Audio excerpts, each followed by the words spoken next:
Un saludo desde el Templo Belén. Hoy queremos hablar de nuestros amados niños, pero en uno de los puntos más oscuros, el tema del abuso sexual. Se ha hablado y se ha discutido mucho acerca de ello. De hecho, han sumado una gran cantidad de normas tratando de minimizar el efecto dañino de este problema.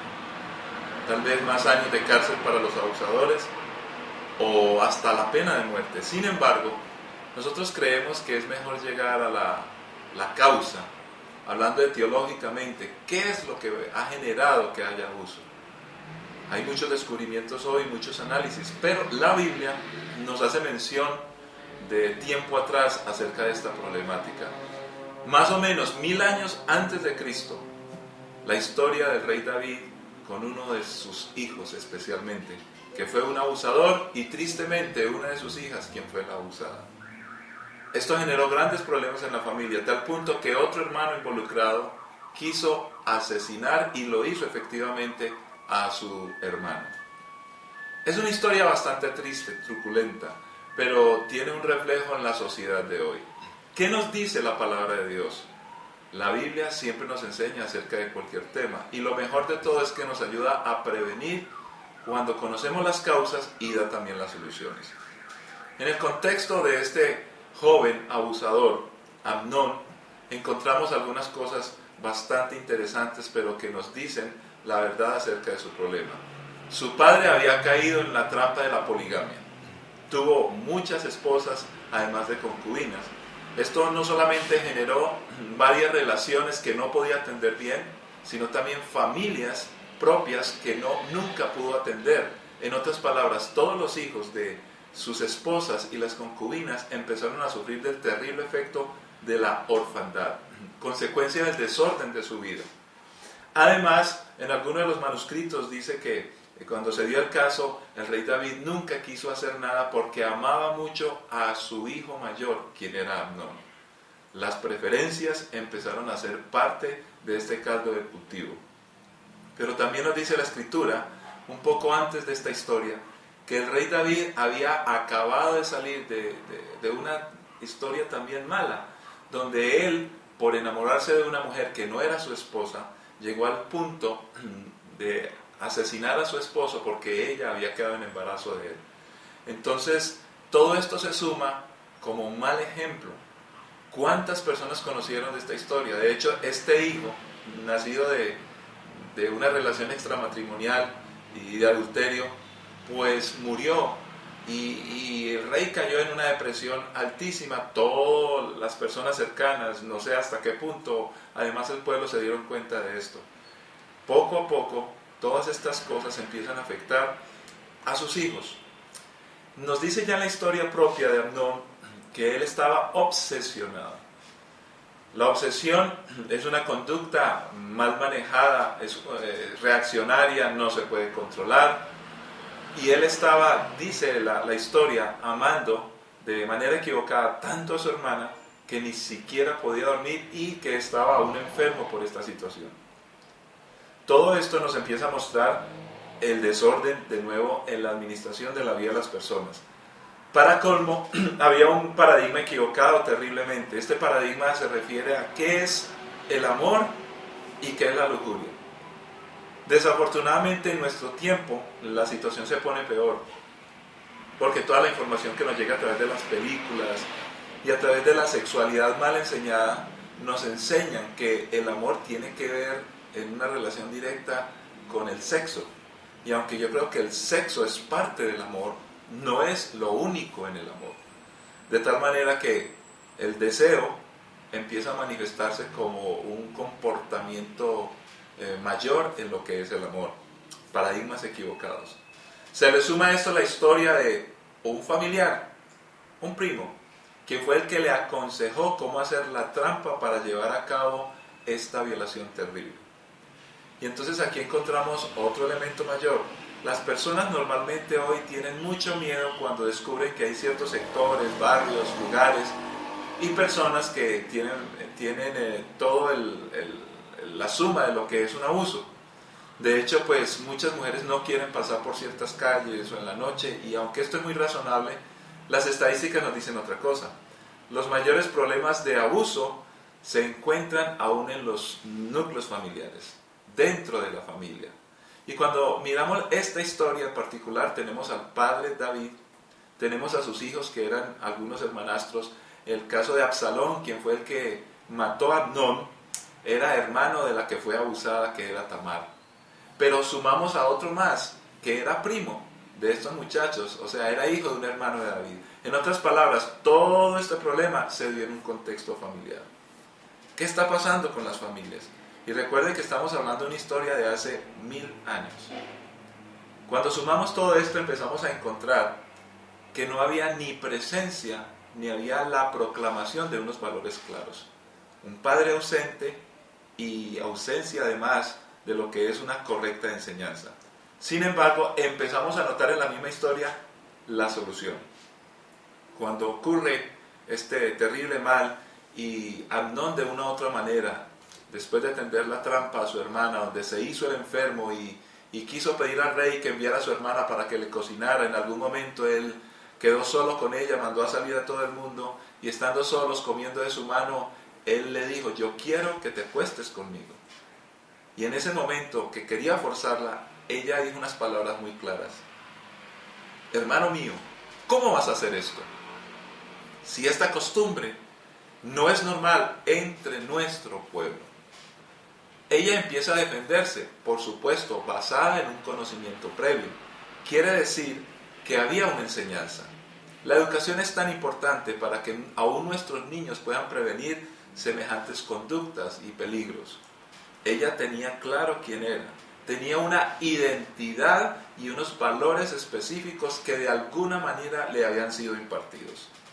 La pregunta es: ¿cómo llegó esta información a ella?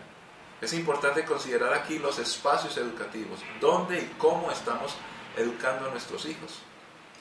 Cuando notamos un poco más en la historia el contexto del pueblo de Israel, descubrimos que el hogar es el aula máxima, el mejor lugar para educar a los hijos. No son los colegios, no son las universidades, no es la calle, no son los amigos, es el hogar.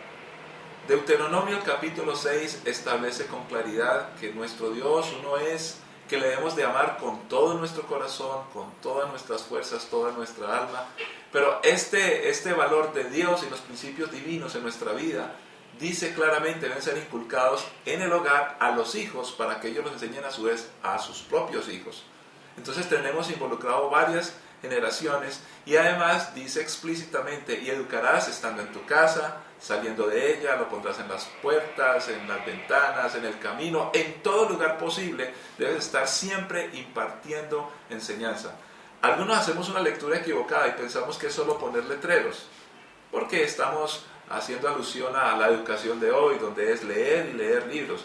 Yo creo que aquí se refiere a algo mucho más profundo y directo: es el sistema de vida, todo lo que expresemos, nuestro cariño, nuestro amor, nuestro ejemplo, nuestra forma de caminar, de ser, de mirar, observar, de comportarnos, todo empieza a generar nuestro plan educativo integral para educar a nuestros hijos. Y esto requiere además de mucha intencionalidad y conciencia. No podemos dejar la educación a otras personas. Los padres tenemos que directamente, de manera consciente y, repito, intencional, empezar a educar a nuestros hijos. Si no lo hacemos, vamos a perder mucho como sociedad. Además, tenemos que empezar a considerar que la educación nunca jamás debe ser pensado como un gasto, sino una gran inversión que nos hará felices a todos en los momentos más importantes de la vida. ¿Cuál es la filosofía de la educación? ¿Cómo estamos concibiendo nosotros la educación? ¿Solamente es algo de escolástica, es algo de llevarlos y capacitarlos en algunos lugares formales? ¿O creemos firmemente que como padres nosotros somos la influencia más poderosa? Podríamos hablar que esto es una guerra espiritual, una guerra emocional, donde las personas que se sienten solitarias, con demasiadas influencias en todos los espacios, necesitan tener una calma y una tranquilidad, y eso se ofrece y se debería ofrecer en el hogar, de tal manera que los las personas adultas siempre recuerden el espacio del hogar como el lugar más feliz del mundo. Y empezamos a impartir entonces que el amor y el sexo tienen una relación directa, pero que el amor predomina sobre todo. Y se ama la persona más que todos aquellos indicadores culturales de lo que es la belleza, de lo que es la armonía del cuerpo, de lo que es el placer sexual. Tristemente hemos rebajado nuestras medidas de lo que es el amor a cosas demasiado superfluas. Cuando entendemos que el amor es algo más importante, toda la vida, aún la persona anciana seguirá amando a su cónyuge anciano, porque hay unos valores que le indican que la persona es lo más valioso. Encontramos otro asunto bastante importante en esta historia. Después de que este joven Amnón comete el abuso, inmediatamente dice la historia que como le amó al principio, ahora le odiaba. Por supuesto, esto no era amor, era más una lujuria, una obsesión. Y ahora este odio, ¿de dónde sale? Empieza uno de los problemas más serios cuando la persona es abusada, el rechazo. La misma persona aún, temiendo a una sociedad y tratando de aminorar todo el efecto dañino de este suceso, empieza a aislarse, empieza a padecer el rechazo. Y lo peor aún es que a veces aún los padres o la familia no puede admitir o no quiere admitir que hubo un abuso. La persona se siente totalmente rechazada. Dice la historia que echó este joven a su hermana y no quería verla jamás. Lo peor aún es que cuando el padre David conoce la historia, él no hizo nada. ¿Qué efecto generó en esta mujer? Más rechazo aún. Muy triste, el rechazo acosador. ¿Cuántas personas hoy existen con grandes problemas porque fueron víctimas de rechazo? No importa si hubo abuso sexual o no. Ya todos conocemos que hay otro tipo de abuso que podríamos hablar en otra ocasión. Además se le suma a esto el silencio de una sociedad. Aún su hermano, quien llevó a cabo la venganza en el futuro, le dijo, quédate callada. Ella estuvo en silencio. Su hermano protector, entre comillas, estuvo en silencio. Por supuesto que el abusador no quería que se supiera nada. Y el padre, que tenía la autoridad, también cayó. ¿Cuántos hijos están siendo abusados por su papá? Sin embargo, la madre, que es la buena, la que nunca cometió un error con los hijos, se queda callada. En el futuro, o en la parte adulta de la persona que fue abusada, le costará más perdonar a su madre que a su padre. Porque hay una relación directa entre el mal hecho. Un padre malo hace cosas malas, pero una madre buena, quien nunca hizo nada malo, ¿por qué se quedó callada? Un silencio que aturde. Es muy triste empezar a notar todo esto, y vuelvo a repetir, 1000 años antes de Cristo, la denuncia y la palabra de Dios tocó el tema de manera directa. Encontramos elementos más, como a un David pusilánime, que no tomó decisiones, que no se atrevió a asumir su rol y su papel. Muy parecido a lo que sucede en nuestra época, donde a los padres les cuesta tomar decisiones y muchas veces son los hijos los que indican a los padres qué tienen que hacer. Desde cosas muy sencillas como ¿qué quieres comer? ¿Qué te quieres poner? Está bien, creo que nuestros hijos deben de aprender a tomar decisiones, pero no podemos dejar que ellos lo decidan todo, porque la vida no es así. Luego tendremos adultos que quieren que se haga todo como ellos dicen. Y todos que hemos vivido la vida sabemos que no tenemos el control absoluto de todas las cosas. Deberíamos de enfocarnos más bien en controlar nuestra propia vida, más que controlar a los demás. Todo esto también se suma cuando hay una falta de atención de todo el mundo. Nuestros niños se atienden cuando ya hay problemas, cuando ya hay que solucionar crisis. Y creo que hay que hacerlo en ese momento, pero si los atendemos antes, no vamos a tener tantas crisis, tantos problemas. Los muchachos hoy se están rebelando. Y encontramos en esta historia, 1000 años antes de Cristo, que Absalón, debido al mal manejo y el resentimiento, toma la decisión de irse. Luego su padre, que le extrañaba y le amaba, pues era favorito, quería que estuviera lejos, pero que llegara. Había una ambivalencia allí. Sin embargo, cuando ya hacen traer a este joven, no le habla. Incomunicación. Mi padre me ama, pero no me habla. ¡Cuánta confusión! Dice la historia que Absalón se levantó en rebeldía y quiso quitarle el reino a su padre. Y de hecho lo hizo por un tiempo. Pero mi pregunta es, ¿será que Absalón quería simplemente ser el rey de Israel? ¿Quería ser el poderoso? ¿O lo único que quería, defraudado de su padre, es: no respeto tu autoridad, te hago un reclamo, ahora yo quiero tener el poder para mostrarte que tú no tienes nada de autoridad, que nunca fuiste capaz de manejarlo? Yo creo que encontramos una conexión directa entre la rebeldía que reclama que no haya orfandad y que reclama la atención de unos padres que con buena autoridad deberían haberlo educado a sus hijos, pero no lo hicieron. Entonces, la rebeldía es parte natural de esta historia. La pedagogía que se utilizó, errónea. No hubo comunicación del padre con sus hijos, ni con el abusador, ni con la abusada, en fin, un desastre total. Porque quería y lo amaba, pero no le hablaba. Muchos padres aman a sus hijos, de hecho yo creo que la mayoría, pero no tienen una comunicación, no tienen una manera de interactuar, cómo educar a sus hijos de manera natural. Se entiende la paternidad en un sentido de responsabilidad económica y de asegurar el futuro de sus hijos, en muchos aspectos, tal vez que lleguen a ser una persona importante, que tengan las suficientes cosas, que tengan un prestigio en la sociedad. Nos preocupan muchas cosas que los hijos necesitan, pero por estar pensando en lo que queremos para los hijos, se nos olvida un pequeño detalle: los mismos hijos. ¿De qué sirve tener una gran herencia para nuestros hijos si cuando la vamos a entregar no tenemos unos hijos que sean capaces de administrar? ¿Qué nos genera todo esto? Hijos vulnerables, hogares destruidos, un futuro en riesgo, no solamente de ellos mismos, sino de toda la sociedad y aún de nosotros como padres. Enfermedad e infelicidad. ¿Cómo ayudar a nuestros hijos para que crezcan sanos y felices? Y más exactamente, con una sexualidad sana y feliz. La Biblia nos da una solución muy ajustada a la realidad. Dice el Evangelio según San Lucas, capítulo 1, versículo 17. Según la profecía, Jesús en su manifestación ayudaría puntualmente para que los padres volvieran su corazón hacia sus hijos.